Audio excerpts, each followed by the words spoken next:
रामपुर के चाकू से था तो कुछ लोग चाकू का इस्तेमाल जेब कतरने में करते थे और हमने उसी चाकू का इस्तेमाल सबको सुरक्षा प्रदान करने में कर दी। वायरस यहां पे पहले इसी रामपुर में जबरन गरीबों की जमीनों पर कब्जा किया जाता था। यही के वायलेंस से संगीत की लहरियां रामपुर घराने की पहचान को फिर से पुनर्जीवित करने का काम कर रही है।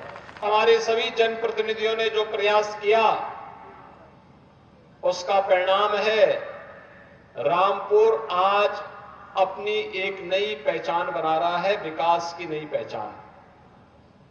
यहां प्रगति माल भी बन रहा है और पीएम स्वनिधि योजना में स्ट्रीट वेंडर के व्यवस्थित पुनर्वास का कार्यक्रम कैसे बनना है उसका एक मॉडल भी रामपुर ने दिया है।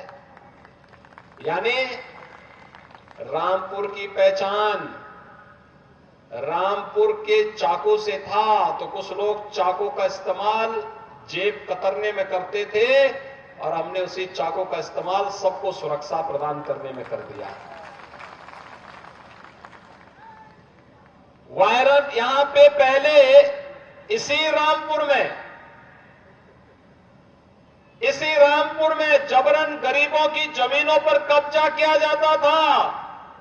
आज पीएम स्वनिधि योजना में उनके पुनरुद्धार और पुनर्वास का कार्यक्रम किया जा रहा है। यानी यही के वायलेंस से संगीत की लहरियां रामपुर घराने की पहचान को फिर से पुनर्जीवित करने का काम कर रही है। हमारा रामपुर फिर से अपनी नई पहचान के साथ आगे बढ़ रहा है। ये 610 करोड़ रुपए की परियोजनाएं इसी उपहार के क्रम में यहां के लिए प्रदान की जा रही हैं। इसके लिए मैं आप सबको हृदय से बधाई देता हूं।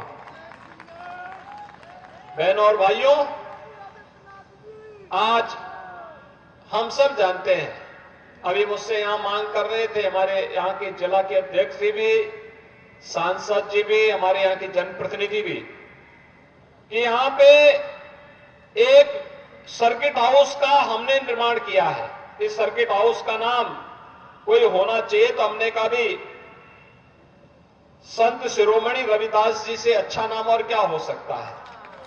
मन चंगा तो कटौती में गंगा, ये संत रविदास जी ने कहा था। और उस समय उन्होंने उस कालखंड में भी कर्म की साधना को महत्व दिया था, कर्म की साधना। और तब उन्होंने कहा था, मन के जीते जीत है, मन के हारे हार, मन चंगा तो कठौती में गंगा। और संत रविदास जी की ये उक्ति आज भी हम सब के लिए उतनी ही सार्थक है।